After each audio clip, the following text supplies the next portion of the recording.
নিজের রুমে বসে খুব যত্ন করে সাজছে নূর। খুব সুন্দর করে শাড়ি পরেছে, কালো শাড়ি। খোলা চুলে একদিকে সুন্দর করে দুটি লাল টকটকে গোলাপ লাগালো। মুখে মেকআপ, চোখে কাজল, সাথে আইলাইনার, মাস্কারা, ঠোঁটে লাল লিপস্টিক লাগিয়েছে। হাতে দিয়েছে বাহারি সব কালো রঙের চুড়ি। যতই হোক আজ তার প্রিয় মানুষটির বিয়ে বলে কথা, তাকে তো সুন্দর করে সাজতে হবে। আজ আর নূর চোখে চশমা পরেনি। আজ প্রথম সে সেজেছে, খুব যত্ন করে সেজেছে। নিজেকে নিজে আরো একবার ভালো করে দেখে নিল কোনো কিছুর কমতি পড়েছে কিনা।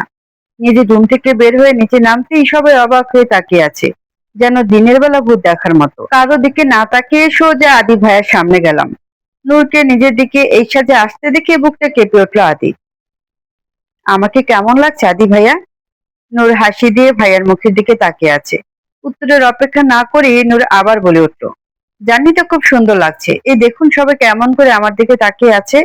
ভাইয়ার পাশেই তার সদ্য বিয়ে করা বউ, সম্পর্কে আমাদের ফুপিমনির একমাত্র সুন্দরী, মেধাবী, হাজারো গুণের অধিকারী মেয়ে বসে আছে, যার একটাও নূরের মধ্যে নেই। নূর এবার আমার বেস্ট ফ্রেন্ড রুহির দিকে তাকিয়ে বলল, ভাবি আমাকে কেমন লাগছে? নূরকে টেনে ওখান থেকে নিয়ে আসলো ওর বোন। কি হচ্ছেটা কি? হ্যাঁ, পাগল হয়ে গেছিস তুই? কি করছিস কি তুই নিজে জানিস? কি করেছি আমি আজব তো? তুমি আমার সাথে এভাবে কেন কথা বলছো? দেখো মাহি আপু, সেজেছি আমি, ঠিক তোমাদের মতো করে। সুন্দর লাগছে না আমাকে? নূর, তুই এমনিতেই অনেক সুন্দর, আয় আমার সাথে। কেন? আমি এখানে থাকলে কি সমস্যা?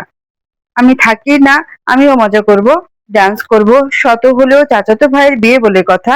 মাহি নূরের দিকে ছলছল চোখে তাকালো। কতটা কষ্ট লুকিয়ে মেয়েটা হাসছে। কে বলবে এই মেয়ে 3 বছরের প্রেমিকের আজ বিয়ে, তাও নিজের বেস্ট ফ্রেন্ডের সাথে। আদি এখন অবাক চোখে নূরের দিকে তাকিয়ে আছে। প্রথমে একটু চিনতে অসুবিধা হলেও যখন নূর বলল, ভাইয়া আমাকে কেমন লাগছে, তখন আদি শিওর হয় এটাই নূর। সারাদিন টই টই করে ঘুরে বেড়ানো মেয়েটাকে কেমন যেন হঠাৎ করে বড় হয়ে গেল মনে হচ্ছে। সব সময় চোখে চশমা, মুখে সাজবিহীন, সারাক্ষণ জগলাটে মেয়েটাকে এখন পুরো অন্যরকম লাগছে আদির কাছে। সে পলকহীন দৃষ্টিতে তাকিয়ে আছে নূরের দিকে। কালো শাড়ি, খোলা চুল, চোখে চশমা বিহীন যেন কালো পরি লাগছে নূরকে। এদিকে রুহির রাগে চোখ লাল করে নূরের দিকে তাকিয়ে আছে। আদি কেন ওর দিকে না তাকিয়ে নূরের দিকে তাকিয়ে আছে, এই জন্যই রাগে ওর মন চাচ্ছে নূরকে শেষ করে দিতে। নূরদের বাড়িটা 2.5 তলা। ছাদে একটা খুপড়ি ঘর আছে, যেটা নূরের একান্ত ব্যক্তিগত। এটার মধ্যে অন্য কারো প্রবেশ নিষেধ। অনুষ্ঠান শেষে খাওয়া দাওয়া শেষ করে সব কাজিনরা গিয়ে আদির রুমের সামনে দাঁড়িয়ে আছে। টাকা না দিয়ে ভেতরে যেতে দেবে না আদিকে। আদি দরজার সামনে এসে সবাইকে দেখে যতটা না অবাক হয়েছে, তার থেকে বেশি অবাক হয়েছে নূরকে দেখে। আদি তো ভেবেছে নূরকে আজ দেখাই যাবে না, রুমে বসে কান্না করবে আর আদি তা উপভোগ করবে, কিন্তু এ তো দেখি উল্টো। দেখ, তোদের যা লাগবে কালকে দিব, অনেক রাত হয়ে গেছে। বউ আমার একলা রুমে, নূরকে শুনিয়ে শুনিয়ে বলল। জি ভাইয়া, সেটা তো জানি, কিন্তু আগে আমাদের পাওনা না দিলে তো যাওয়া যাবে না। হ্যাঁ ঠিক বলেছে, আগে আমাদের পাওনা দাও, তারপর আর তোমাকে কেউ আটকাবে না। একে একে সব কাজিনরা একই কথা বলা শুরু করলো। আদির চোখ বারবার নূরের দিকে যাচ্ছে। আদি ভেবে পাচ্ছে না এই মেয়ে এত শান্ত কিভাবে। সবার পাওনা ওদের দিয়ে আদি তার রুমে চলে যায়। নিস্তব্ধ রাত, ফুপিয়ে ফুপিয়ে কান্না করছে এক এলোকিসে রমণী। আকাশে মেঘের গর্জন শোনা যাচ্ছে একটু পর পর। রমণীটির কলিজা ছিঁড়ে যাবার মতো ব্যথা হচ্ছে।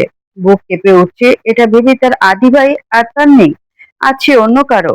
যেখানে আদি ভাইয়ের বুকে সে ঘুমানোর কথা, সেখানে তারই বেস্ট ফ্রেন্ড ঘুমাচ্ছে। তার সাথে প্রতারণা করলো তার আদি ভাই। তারই প্রাণপ্রিয় বেস্ট ফ্রেন্ড তার বুকেই ছুরি মারলো। এটা যেন কিছুতেই বিশ্বাস হচ্ছে না। আজ তার খুব জানতে ইচ্ছে হচ্ছে, তার আদি ভাই তো তাকে ঘরবাতের স্বপ্ন দেখিয়েছিল, তাকে লাল টুকটুকে শাড়ি দিয়ে বউ সাজার স্বপ্ন দেখিয়েছিল, তাহলে কেন আজ তাকে রেখে অন্য কাউকে বিয়ে করে নিল? আদি হয়তো শুধু নূরের ছিল, তাহলে আজ কেন নূরকে একা করে রেখে অন্য কাউকে মনে জায়গা দিয়ে দিল? এভাবে বিড়বিড় করতে করতে ফুপিয়ে ফুপিয়ে শেষ রাতের দিকে ঘুমিয়ে গেল। ঘুম থেকে যখন উঠলো, উঠে দেখে দুপুর 12টা বাজে। নূরের চোখ তো বেরিয়ে আসার মতো অবস্থা। এত সময় ঘুমালো, কিন্তু তাকে একবার একটু ডাকতে আসলো না। উঠে ফ্রেশ হয়ে নিল। এখনো কালকে শাড়িটা গায়ে জড়ানো, শাড়ি খুলে রাউন্ড জামা পরে ওড়না গলায় পেঁচিয়ে নিচে গেল। নূরকে দেখি নূরের আম্মু আনিতা বেগম তাড়াতাড়ি নূরের কাছে গিয়ে কপালে হাত দিয়ে বলল, নূর তোর নাকি শরীর ভালো না? তোমাকে কে বলেছে? আমি তোকে ডাকতে তোর রুমে যাচ্ছিলাম, তখন মাহি বলল তোর নাকি শরীর ভালো না, সারা রাত ঘুমাতে পারিসনি, এখন ঘুমিয়েছিস, তোকে যেন না ডাকতেই। নূর মুচকি হাসলো। আপুটাকে কিছু বলতে হয় না, এমনিতেই সব বুঝে যায়। সবার বোনের কি এমন নাকি আমার আপুটা সবার থেকে আলাদা? কিরে পেতনি, খাবার সামনে রেখে মুচকি মুচকি হাসছিস কেন? আবির ভাইয়া পেতনি বলবা না, আমি মোটেও পেতনি না। তখনই কোথা থেকে এসে আদি বলে উঠল, আরে আমাদের গাধা নূর আফা তো পেতনি না, দেখতে ডাইনিদের মতো, সারাদিন শুধু খাই খাই। নূর অপমানে মাথা নিচু করে আছে, চোখ থেকে মনে হয় এখনই পানি পড়বে। বাসাভর্তি মানুষের সামনে এটা কেমন ধরনের কথা আদি? বিয়ে করেছিস, এখনো আক্কেল জ্ঞান বলতে কিছুই হয়নি?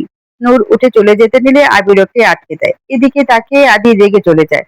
তার ভাই একটু বেশি বেশি করে নূরকে নিয়ে। আবির নূরের মেজো চাচার ছেলে। আব্বুকে নিয়ে তারা তিন ভাই এক বোন। নূরের বড় আব্বুর এক মেয়ে দুই ছেলে। এক ছেলে বিয়ে করেছে, এখন বাবার সাথে ওদের কোম্পানিতে আছে। আর ছোট ছেলে আজ 6 বছর দেশের বাইরে আছে পড়াশোনার জন্য। আর মেয়ে পড়ে ক্লাস 9-এ। মেজো আব্বুর দুই ছেলে আদি আর আবির। আদি ভাইয়া ওনার বাবার সাথে ব্যবসা করেন, আর আবির ভাইয়া একজন পুলিশ। আর নূরের আব্বু, নূরের কোনো ভাই নেই, ওরা দুই বোন। নূর খাবার খেয়ে উপরে যাওয়ার সময় রুহির সাথে দেখা হয়। রুহি একটা গা জ্বালানো হাসি দিয়ে নূরকে বলল, সে কি নূর, তোর একদিনে এই অবস্থা! ইস, চোখের নিচে কেমন কালো দাগ পড়ে গেছে। তারপর কানের কাছে এসে বলল, দেখলি তোর প্রাণের আদি ভাই এখন আমার বিছানায়। এভাবে এক এক করে তোর সব কেড়ে নিব। আমি তোকে যত দেখছি ততই অবাক হচ্ছি। তুই আমার বেস্ট ফ্রেন্ড ছিলি সেটা ভেবেই আমার অবাক লাগছে।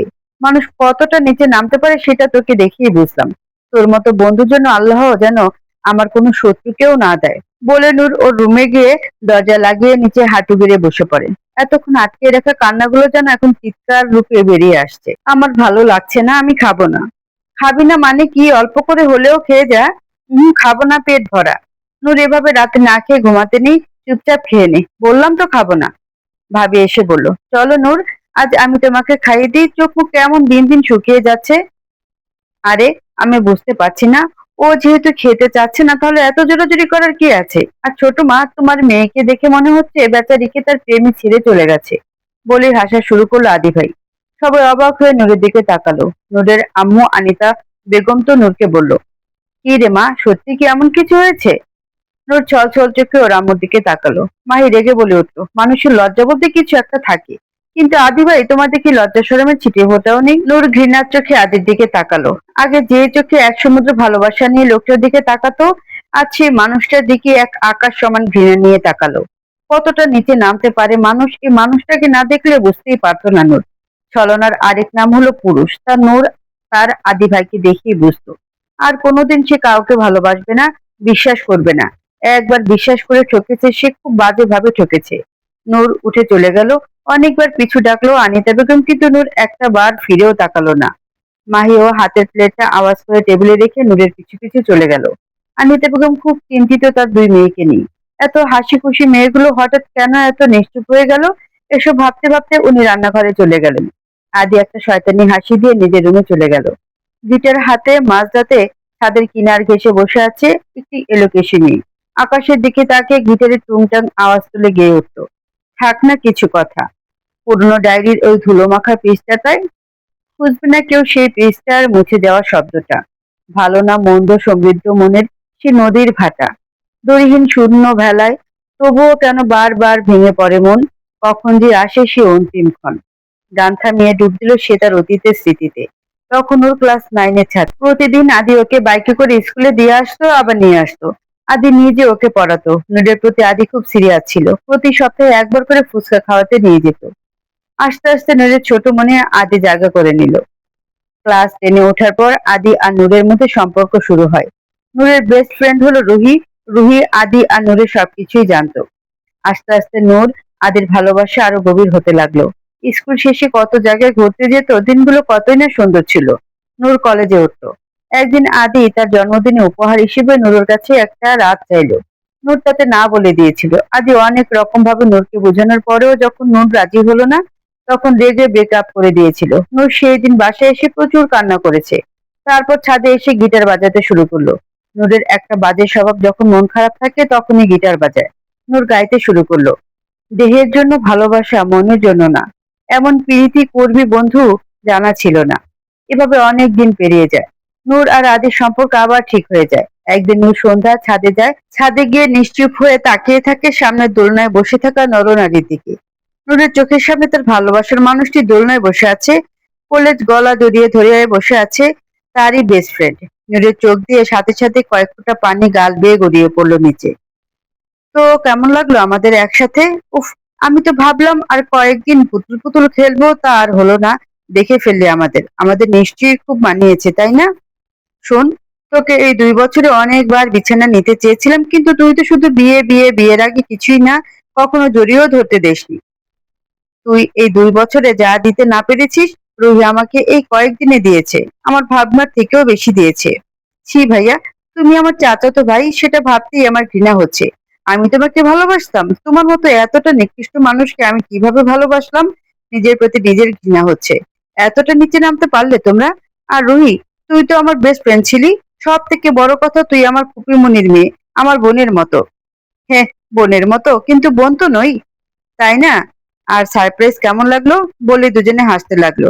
আচ্ছা, তোর কি মনে হয় তোর মতো গাধা, বোকা, আনস্মার্ট, আন্টি মার্কা মেয়েকে আমি বিয়ে করব? আমার জন্য রুহির মতো স্মার্ট, মডার্ন, মেধাবী মেয়ে ডিজার্ভ করে। তোর মতো মেয়ের সাথে শুধু প্রেম টেম পুতুল খেলা যায়।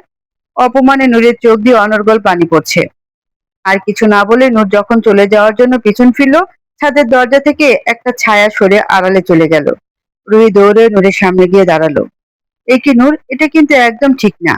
তুই কিছু না বলেই চলে যাচ্ছিস? আচ্ছা শোন, কাল না তোর জন্য অনেক বড় একটা সারপ্রাইজ আছে।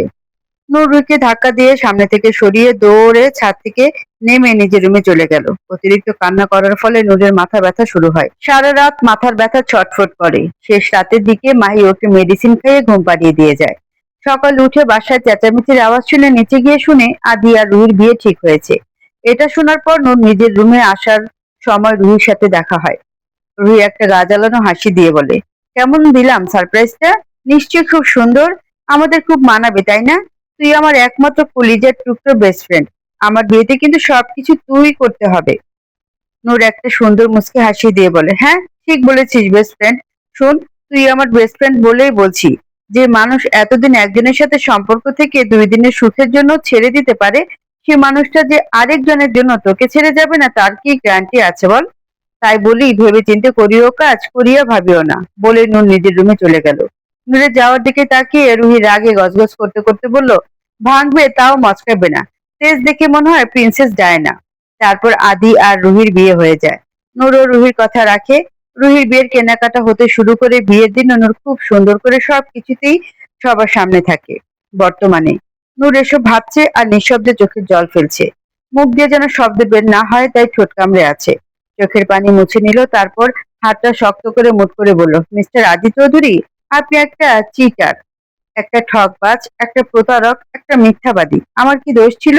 কেন আমার মনটা নিয়ে এভাবে খেললেন? কেন কেন আমার বিশ্বাস নিয়ে দিনের পর দিন খেললেন? আমি আপনাকে কোনোদিনও ক্ষমা করব না, কোনোদিনও না। আজ আমি যে আগুনে জ্বলছি, একদিন আপনিও জ্বলবেন, খুব বাজে ভাবে জ্বলবেন। সকালে নূর বাদে সবাই বসে আছে ড্রয়িং রুমে। তখনই কলিং বেল বেজে উঠল। মাহির বড় আম্মু বলল, যা তো মাহি, দেখ এখন আবার কে আসলো। আচ্ছা বলে মাহি গেল দরজা খুলতে। দরজা খুলে স্ট্যাচু হয়ে গেল মাহি। প্রায় 6 ফিট লম্বা একটা সুদর্শন যুবক দাঁড়িয়ে আছে। তার পরনে সাদা শার্ট, কালো প্যান্ট, ব্র্যান্ডেড ঘড়ি, ব্লেজারটা ভাঁজ করে হাতের উপর রাখা, চুলগুলো এলোমেলো হয়ে আছে। যুবকটি মাহির দিকে ভ্রু কুঁচকে তাকালো। তারপর চুলগুলোকে হাত দিয়ে ঠেলে পিছনে দিয়ে বলল, দরজা থেকে সরে দাঁড়াও। মায়ের মনে হলো যুবকটির চুল পিছনে ঠেলে দেওয়ার মধ্যেও একটা রিদম আছে। কি সুন্দর করে চুলগুলো পিছনে ঠেলে দিল। মাহি হা করে তাকিয়ে আছে। 6টি বছর পর মানুষটাকে সে দেখতে পেল। সবকিছু আগের মতোই আছে, তবে এখন আগের চেয়ে আরো অনেক বেশি হ্যান্ডসাম হয়েছে। মাহি এভাবে হা করে তাকিয়ে থাকতে দেখে বোঝানো যাচ্ছে যুবকটি বিরক্ত হচ্ছে, অস্বস্তি লাগছে। আবারও মাহিকে ইশারা করলো সরে দাঁড়ানোর জন্য, কিন্তু সেদিকে মাহির কোনো ভ্রুক্ষেপ নেই। ও হা করে তাকিয়ে আছে তো আছেই, যেন সে স্বপ্ন দেখছে। কণ্ঠস্বরে একরাশ বিরক্তি নিয়ে যুবকটি মাহিকে বলল, কি হলো, ভেতরে যাওয়ার জায়গা দাও, নাকি এখানেই দাঁড় করিয়ে রাখার প্ল্যান করেছো নাকি? মাহি নড়ছে না, অবচেতন ভাবে মুখের দিকে তাকিয়ে আছে। যুবকটি এবার খানিকটা কড়া মেজাজে বলল, আশ্চর্য, এভাবে হা করে তাকিয়ে আছো কেন? ভেতরে ঢুকতে দাও, সরে দাঁড়াও।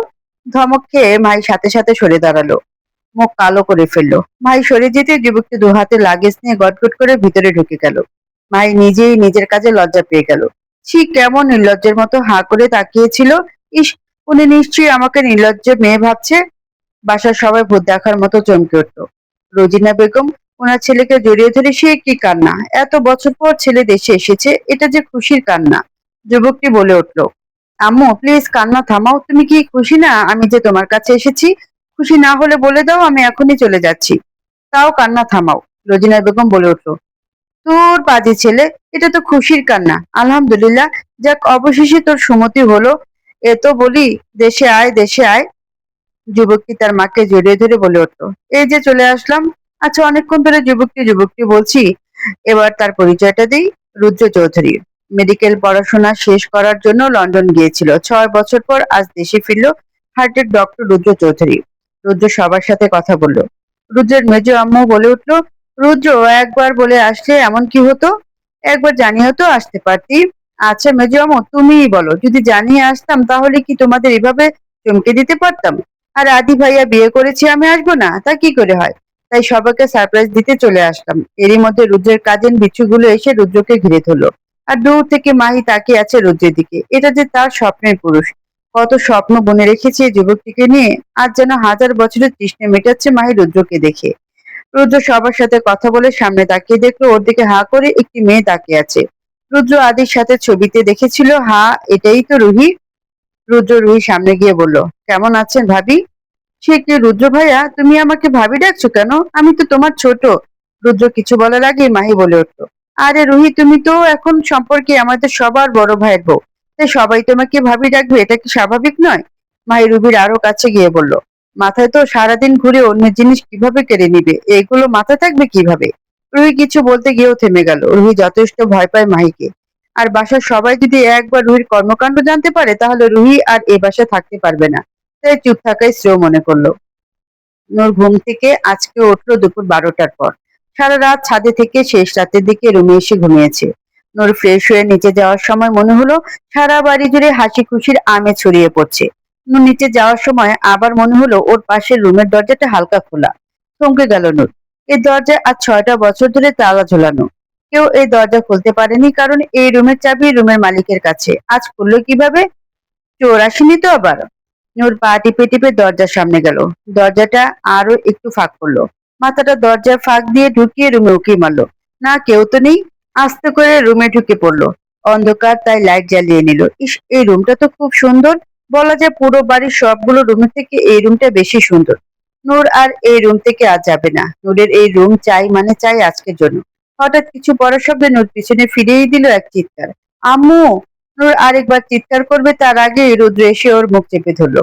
বেলকুনিতে ওর বেস্ট ফ্রেন্ড শান্তর সাথে কথা বলে রুমে এসে দেখে একটা মেয়ে দাঁড়িয়ে আছে। এই মেয়ে, চুপ, একদম চুপ। চিৎকার করছো কেন? কি হলো, কথা বলছে না কেন? তখনই রুদ্রের মনে হলো ও তো নূরের মুখ চেপে ধরে আছে। আমি হাত ছড়াচ্ছি, যদি চিৎকার চেঁচামেচি করো তাহলে এই যে খোলা বেলকুনি দেখছো, এটা দিয়ে একদম টুকুস করে নিচে ফেলে দিব। নূর ভয়ে আবার চিৎকার দিল, আম্মু, চোর! রুদ্র আবার রেগে বলল, একদম চুপ, কথা কথা চিৎকার মারো কেন? আরেকবার চিৎকার দিলে ধাক্কা দিয়ে ফেলে দিব। আর আমাকে কোন দিক দিয়ে চোর মনে হয়? নূর এবার ভালো করে তাকালো সামনে যুবকটির দিকে, তাকিয়ে ভাবলো, না, এই সুদর্শন যুবককে তো চোর বলা যায় না, তাহলে কি ভূত? নূর বিড়বিড় করে বলা শুরু করলো, ভূত, ভূত, ভূত আঙ্কেল, তুক্ক, ভূত ভাইয়া, আমাকে ছেড়ে দিন। আমি একটা বাচ্চা মেয়ে, আপনার কোনো ক্ষতি করব না। এখনো আমার অনেক কাজ বাকি, বিয়ে করা বাকি, নাতি নাতনিদের মুখ দেখা বাকি। এই মেয়ে, বিড়বিড় করে কি বলছো? তোমার কি মাথায় সমস্যা আছে? কখনো চোর আবার কখনো ভূত বানিয়ে দিচ্ছ। আমাকে দেখে কি তোমার চোর ভূত মনে হয়? আসলে নূরের ঠিক রুদ্রের কথা মনে নেই। নূর যখন ক্লাস 6-এ পড়ে তখন রুদ্র পাড়ি জমায় লন্ডনে, তাই নূরের রুদ্রকে চিনতে পারছে না। আর এই রুম বাদে অন্য কোথাও রুদ্রের ছবিও নেই। আর এই রুম তো আজ 6 বছর তালাবদ্ধ হয়ে আছে। নূর বলে উঠলো, তাহলে আপনি কে? এ বাসে তো আগে কখনো দেখিনি। এই রুমে কি করছেন? রুদ্র কিছু বলবে তার আগে একটি মেয়ে দৌড়ে এসে রুদ্রকে জড়িয়ে ধরলো। রুদ্রের বুঝতে কয়েক সেকেন্ড লাগলো। মেয়েটিকে যখন বুঝলো রুদ্র, ও জড়িয়ে ধরলো। মিষ্টি, কখন আসলে স্কুল থেকে? এই তো মাত্র আসলাম। এসে শুনি তুমি এসেছো। আমি তোমার উপর রাগ করে আছি বলে গাল ফুলে রুদ্রকে ছেড়ে দিতে চাইলে রুদ্র আরো শক্ত করে আগলে নেয় তার মিষ্টি ছোট্ট পরীটাকে। তারপর লেগে যায় রাগ ভাঙানোর মিশনে। নূর এতক্ষণে বুঝে গেছে ছেলেটিকে। চুপচাপ এতক্ষণ ভাই বোনের রাগ অভিমান করা দেখেছিল। হঠাৎ নূরের বুকে চিনচিনে ব্যথা শুরু হলো। মনে হতে লাগলো, আমার ভাই নেই কেন? আমার ভাই থাকলেও নিশ্চয়ই এইভাবে আগলে নিত সব বিপদ থেকে। নূর এক ছুটে রুদ্রের রুম থেকে বেরিয়ে গেল। নূরে যাওয়ার দিকে তাকিয়ে অনেকবার পিছু ডাকলো মিম, কিন্তু নূর একবারও ফিরে তাকালো না।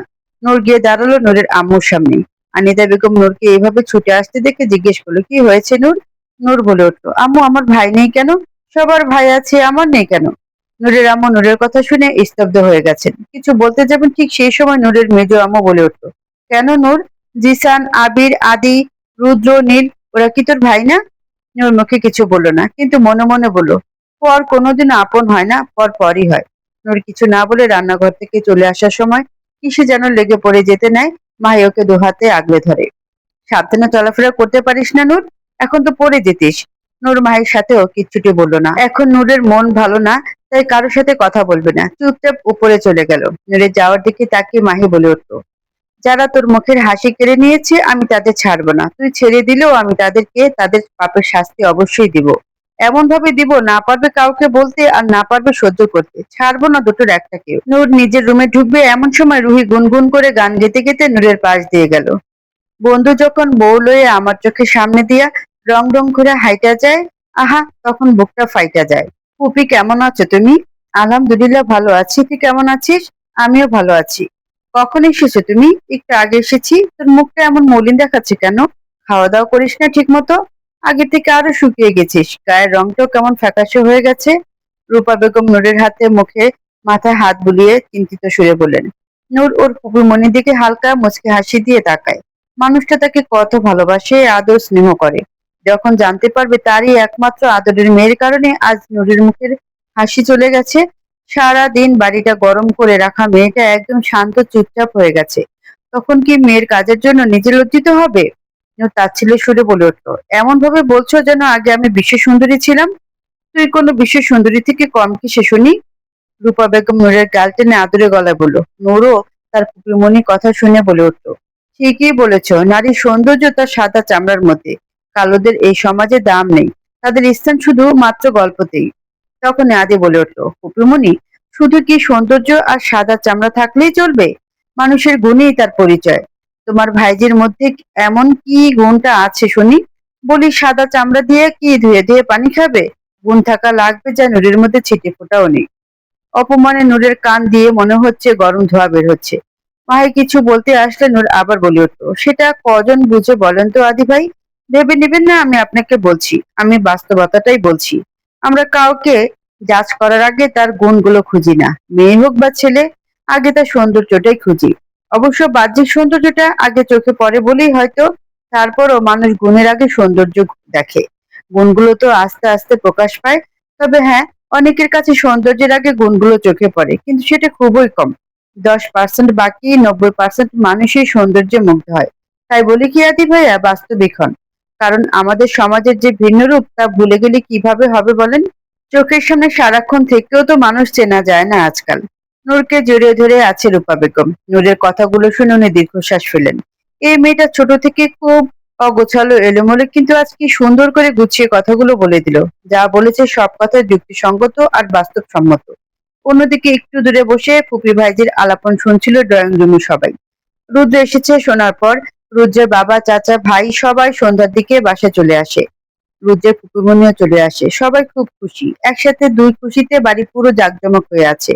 মহিলারা সবাই রান্নাঘরে রান্না নিয়ে ব্যস্ত আছে। আজ রুদ্রের পছন্দের সব ধরনের রান্না করা হবে। আদি নিচের দিকে তাকিয়ে আছে। নূরকে এখন যত দেখে ততই যেন অবাক হয়ে যায়। হঠাৎ করে যেন মেয়েটা বড় হয়ে গেল, কতটা গুছিয়ে কথা বলে।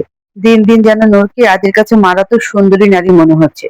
সব দিক দিয়ে পারফেক্ট মনে হচ্ছে। যে মেয়েটাকে আগে তুচ্ছ মনে হতো, আজ যেন সেই মেয়েটাকে অমূল্য রত্নের খনি মনে হচ্ছে। তাহলে কি ও ভুল করলো?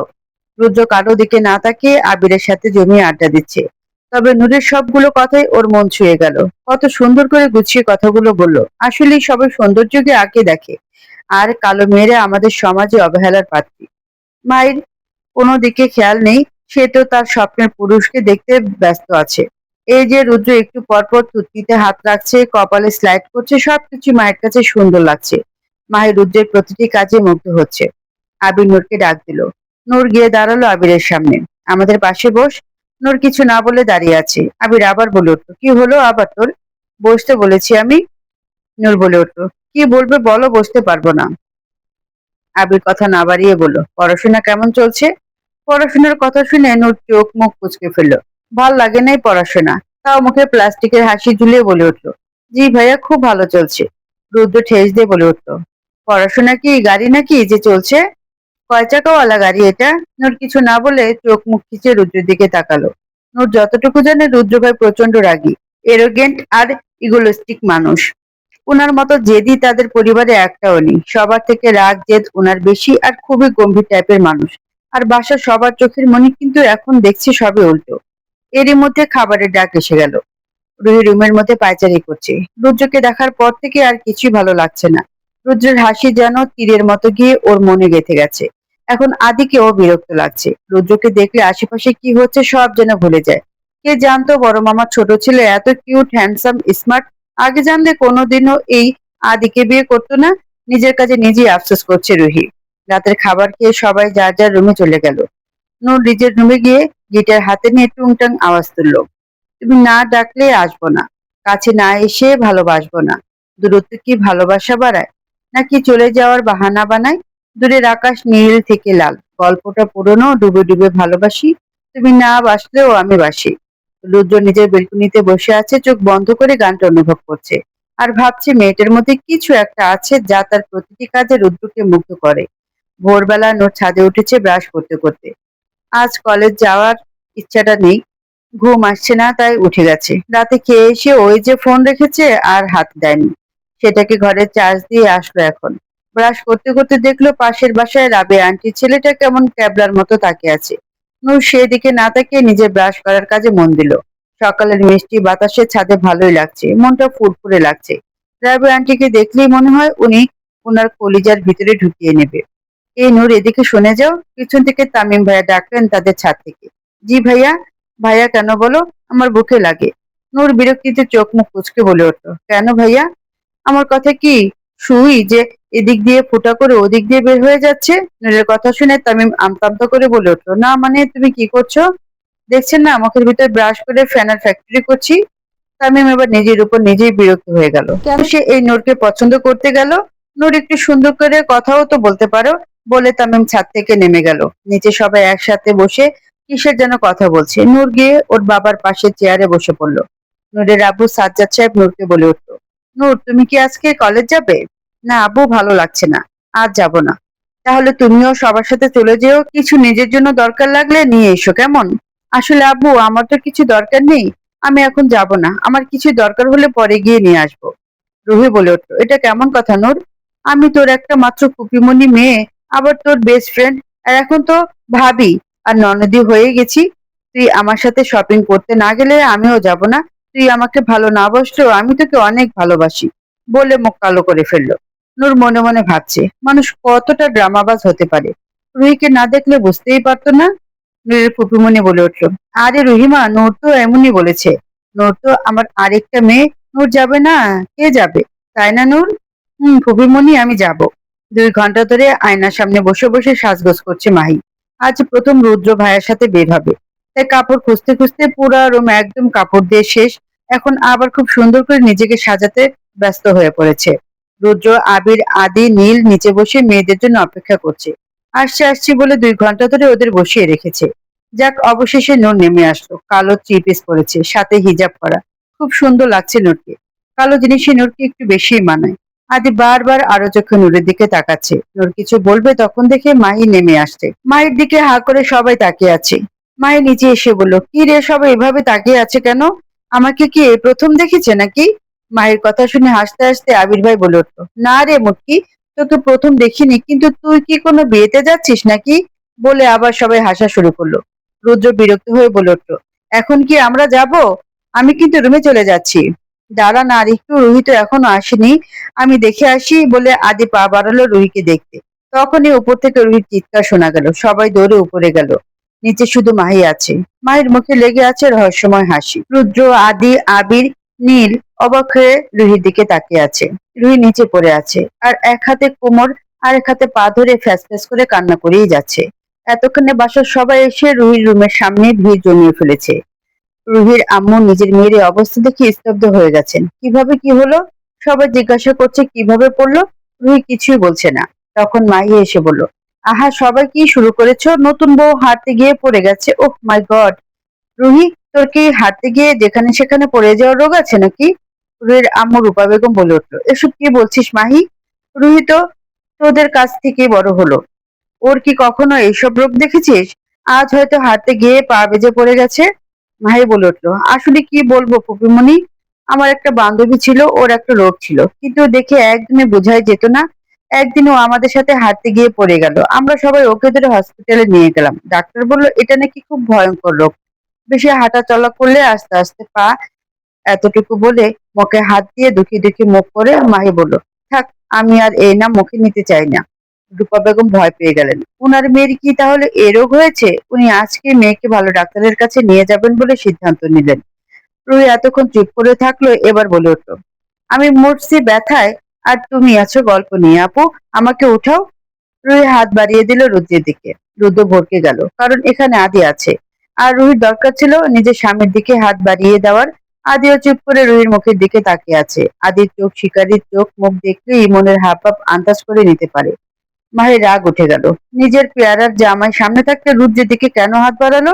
মাহি রেগে রুহির হাত ধরে দিল এক টান। রুহি বসা থেকে দাঁড়িয়ে গেল। আগে থেকে যেন ব্যথাটা আরো কয়েক গুণ বেড়ে গেল। ব্যথায় রুহির চোখ মুখ লাল হয়ে গেছে। দেখো ফুপিমণি, আমি বলেছিলাম না আমার বান্ধবীর কথা, একবার ভেবে দেখো তুমি। ইস, ব্যথা পেয়েছো রুহি ভাবি? 1 মাস বেড রেস্ট নিলে একদম ঠিক হয়ে যাবে। রুদ্র এতক্ষণ চুপচাপ মায়ের দিকে তাকিয়েছিল। মায়ের কথার মধ্যে কেমন যেন রহস্য রহস্য ভাব রয়েছে। আর মায়ের কথাগুলো শুনে রুদ্রের মনে হচ্ছে সবগুলো কথাই যেন আগে থেকে গুছিয়ে রাখা।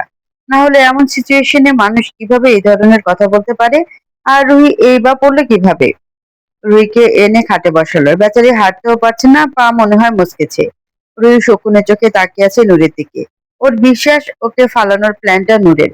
রুহি মনে মনে বলে উঠলো, আমি যেন আদির সাথে শপিং এ যেতে না পারি, তাই তো তুই দরজার সামনে তেল ফেলে রেখেছিলি না? উড়ে নে, যত পারিস উড়ে নে। একবার শুধু পাটা ঠিক হোক, তারপর বুঝবি আমি কি। এতদিন ভালো মানুষই দেখেছিস, এখন দেখবি আমার আসল রূপ। রুহি যখন নিচে পড়ে তখনই ওর মনে হয় ও কিছুর সাথে পিছলে পড়েছে। হাত নিয়ে দেখে তেল। তখনই ও ভেবে নেয় এটা নূরের কাজ ছাড়া আর কারো কাজ না। নীল বলে উঠলো, তা আম্মু, আপুর তো পা মচকে গেছে, আপু তো যেতে পারবে না, আমরা কি যাব?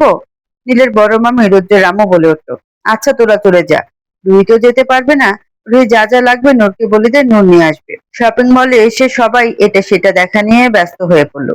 রুদ্র একটার পর একটা শো পিস, টেডি বিয়ার দেখছে, কিন্তু একটাও পছন্দ হচ্ছে না। মিম আসার সময় বলে দিয়েছে ওর জন্য কিছু না নিলে রুদ্রের সাথে কথাই বলবে না। হঠাৎ রুদ্রের একটা শোপিস দেখে অনেক পছন্দ হয়ে যায়।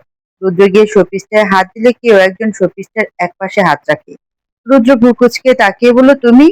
হ্যাঁ আমি, দেখতে তো পাচ্ছেন, এভাবে জিজ্ঞেস করার কি আছে? শোপিস থেকে হাত ছাড়াও, প্রথমে আমি ধরেছি এটা। হ্যাঁ হ্যাঁ, আসছে, এটা উনি আগে ধরেছে। এটা আমি আগে দেখেছি, এটা আমার। বলছি না এটা আমি আগে ধরেছি, আমি আগে দেখেছি দূর থেকে, সো এটা আমার। ছাড়েন বলছি। মাহি বলে উঠল, ছেড়ে দে না নূর, আরো অনেক রকম আছে, দেখ, এটার থেকেও আরো বেশি সুন্দর। না, আমার এটা লাগবে মানে এটাই লাগবে। একদম না, এটা আমার পছন্দ হয়েছে, তুমি অন্য একটা নিলেই তো হয়। আপনি কিন্তু এবার বাড়াবাড়ি করছেন। আবির এতক্ষণ নূর আর রুদ্রের ঝগড়া দেখছিল, এখন কাছে এসে বলল, তোরা এটা নিয়ে এভাবে টানাটানি কেন করতেছস? ভেঙে যাবে তো, এটা তো এক বাসায় যাবে, একজন নিলেই তো হয়। মাহি বলে উঠল, নূর, এটা ভেঙে যাবে, রুদ্র ভাইকে দিয়ে দে, প্লিজ বাড়াবাড়ি করিস না। দিব না, দিব না, দিব না, ওনাকে ছেড়ে দিতে বল। রুদ্র রেগে বলল, আমিও ছাড়বো না, এটা আমি নিয়েই ছাড়বো। টানাটানির এক পর্যায়ে শোপিসটা দুইজনের হাত থেকেই পড়ে যায়। মাহি মুখে হাত দিয়ে ফেলে, এটা কি করলি? আবির বলে উঠলো, এত বার করে বললাম ভেঙে যাবে, শুনলি না আমার কথা? এবার দাম দে। আমি কোনো দাম দিতে পারবো না, উনি ভেঙেছে, দাম উনি দিবে। রুদ্র কিছুক্ষণ নদীর দিকে তাকিয়ে থেকে দাম দিয়ে ওখান থেকে চলে গেল। এমনটা করার কি দরকার ছিল? আপু তুইও না, আমি ওটা প্রথম দেখেছি আর উনি এসে নিয়ে যাবে, আর এখন যে কেউ নিতে পারলি না, উল্টো রুদ্র ভাই কতগুলো টাকা জরিমানা দেওয়া লাগলো। নূর শুনেও না শোনার মতো অন্যদিকে তাকিয়ে আছে। আসলে ও নিজেও বুঝতে পারেনি এই সাধারণ একটা জিনিস নিয়ে সে এমনটা কেন করলো। আজ শপিং মলে আসার পর একটা কথাও বলেনি। না ওর কোনো কিছুতে মন বসছে, হঠাৎ একটা শাড়ি চোখে পড়লো, মনে হলো শাড়িটা নূরকে খুব মানাবে। কিন্তু নূরকে দিলে তো নূর নেবে না। ফুরফুরে মনটা নিমিষেই খারাপ হয়ে গেল। কেনাকাটা শেষ করে সবাই শপিং মল থেকে বের হয়ে দাঁড়িয়ে আছে নীলের জন্য। মাই ফ্রেন্ডরা কল দেওয়া এমাই সবাইকে বলে চলে গেল ভার্সিটির উদ্দেশ্যে। নূর দাঁড়িয়ে আছে আর এদিক সেদিক তাকিয়ে নীলের অপেক্ষা করছে। রুদ্র ভাইয়া, আবির ভাই, আদি ভাই দাঁড়িয়ে কথা বলছে নিজেদের কাজ নিয়ে। আরে নূর, তুই এখানে? নূর চমকে পেছনে ফিরে তাকালো। ইরিন দাঁড়িয়ে আছে, নূরের বেস্ট ফ্রেন্ড ইরিন। নূর কিছু বলবে তার আগে কেউ বলে উঠলো, এই হরিণ। ইরিন প্রচন্ড বিরক্তি নিয়ে পিছনে ফিরে তাকালো। এই ছেলেটাকে যদি পারতো ঠাটিয়ে চড় মারতো। ওর এত সুন্দর নামটাকে হরিণ বলে ডাকার জন্য। নীল যখনই নুরির বেস্ট ফ্রেন্ড ইরিনকে দেখে তখনই হরিণ বলে খেপায়। আর ইরিনও রেগে ঝগড়া লেগে যায়। নীল মার্শাল্লাহ দেখতে ফর্সা, খুবই কিউট, খুবই ট্যালেন্ট ছেলে, মেডিকেল নিয়ে পড়াশোনা করছে, কিন্তু সব দিক দিয়ে পারফেক্ট হয়ে সেও কারো কাছে একটু সম্মান পায় না। আসল কথা হলো সে যখন তখন যা তার সাথে পায়ে পা লাগিয়ে ঝগড়া করতে লেগে যায়, তাই ওকে সম্মান তো দূর, অসম্মান করতেও কেউ দুবার ভাবে না। ইরিন শুনেও না শোনার ভাব করে নুরির সাথে কথা বলা শুরু করলো। নীল ইরিনের সামনে এসে বলল, কানে কালো নাকি তুমি? কতবার ডাকলাম, একবার ফিরেও তাকালে না। শুনতে পাইনি ভাইয়া? শুনতে পাওনি নাকি ইচ্ছে করে জবাব দাওনি? তাতে কি আসে যায় ভাইয়া? আপনি কি কিছু বলবেন? তোমার নাকি বিয়ে ঠিক হয়েছে? জি ভাইয়া, বিয়ে ঠিক হয়েছে। ছেলে কি পছন্দ হয়েছে সেটা আপনি জেনে কি করবেন? বিয়ে ঠিক হলে দাওয়াত পেয়ে যাবেন। আগে তো তোমাকে পছন্দ হোক। ইরিন রেগে নীলকে কিছু না বলে নড়তে বলল, যেন বাসায় গিয়ে ফোন দেয়, অনেক কথা জমে আছে বলে হাঁটা শুরু করলো। নীল পিছন থেকে ডেকে বলে উঠলো, এই হরিণ, আমি তোমাকে আজকে একটা ছেলের সাথে রিক্সায় দেখেছি। তোমার আম্মুর কাছে কিন্তু বলে দিব। ইরেন পিছন ফিরে এমন ভাবে নীলের দিকে তাকালো যেন চোখ দিয়ে নীলকে শেষ করে ফেলবে। নূর নীলকে বলে উঠল, ভাই তোর আর ইরিনের মধ্যে এমন সাপে নেউড়া সম্পর্ক কেন? সবসময় মেয়েটাকে রাগিয়ে দাস কেন? নীল বলে উঠল, সেটা তোর মতো গাদির মাথা ঢুকবে না, এবার চল বাসায় যাওয়া যাক। নূর, এই সে আমার ব্রিলিয়ান্ট জ্ঞানী ভাই। মাহি ফোনে কথা বলতে বলতে রাস্তা পার হচ্ছে। রাস্তার মাঝখানে মাহির হাত থেকে ক্লাসের একটা নোট পড়ে যায়। মাহি তাড়াতাড়ি নোটটা তোলার সময় সামনে তাকিয়ে স্তব্ধ হয়ে যায়। সবকিছু কেমন যেন এলোমেলো হয়ে যায়। ওর যে সামনে থেকে সরে যাওয়া উচিত সেটাই মাথা থেকে বেরিয়ে যায়। উত্তেজনায় হাত পা ভীষণ কাঁপতে থাকে, সরে যাবে সেটাও পারছে না। দুই হাতে মুখ থেকে চোখ বন্ধ করে নেয়। ছিটকে গিয়ে রাস্তার কিনারায় পড়ে মাহি।